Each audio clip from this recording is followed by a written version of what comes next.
பொண்ணை தூக்கிட்டு போய் தாலி கட்டு. Hi friends, welcome to my channel. நாம் இன்றைக்கி பாண்டியன் ஸ்டோர்ஸில் இந்த எபிசோடை பார்க்கலாம். பாண்டியன் உனக்கு கல்யாணம் பண்ண முடிவு எடுத்திருக்கேன், நீ என்னப்பா சொல்கிறேன்னு அரசிகிட்ட கேட்டதும், உங்கள் இஷ்டம்ப்பா, உங்கள் விருப்பம் எதுவோ அதை ஏற்றுக்கிறேன்னு சொல்லிட்டு அரசி சொல்லிடுறா. அரசு விஷயத்தில் கல்யாணம் பண்ண முடிவு எடுத்திருக்கேன், இதைமாரி யாராவது ஏதாவது செஞ்சால் நான் இந்த வீட்டை விட்டே போயிடுவேன்ட்டு பாண்டியன் சொல்லிடுறாரு. இப்போ அரசி வாசலில் சோகமாக உட்காந்துருக்கா. சகுனி சுகன்யா மெல்ல அரசி பக்கத்தில் போய் உட்காந்து, என்ன அரசி சட்டன்னு கல்யாணத்துக்கு ஒத்துக்கிட்ட, பெரியவங்கன்னா அப்படி தான் பேசுவாங்க, அதுக்கு நாம் கீழ்ப்படின்னு அவசியம் இல்லை. பாவம் குமார், அவனை நீ நினச்ச பார்த்தியா அப்படின்ட்டு மெல்ல பற்ற வைக்க ஆரம்பிக்கிறாங்க.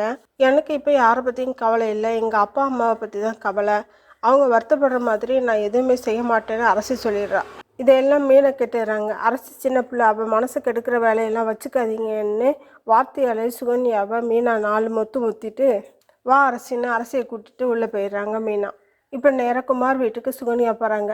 அங்கே குமார்ட்டையும் அவங்க அப்பாட்டையும் இந்த மாதிரி அரசிக்கு கல்யாண ஏற்பாடு நடக்குது, ஞாயிற்றுக்கிழமை பொண்ணு பார்க்க வராங்கன்னு இந்த சூர்பனகை சுகன்யா சொல்லிடுறாங்க. அப்படியே சங்கதி, டே மகனே, கதிர் எப்படி ராஜியை தூக்கிட்டு போய் கல்யாணம் பண்ணானோ அப்படியே நீயும் அரசியை தூக்கிட்டு போய் கல்யாணம் பண்ணுன்னு குமார்கிட்ட சொல்கிறாரு அவங்க அப்பா.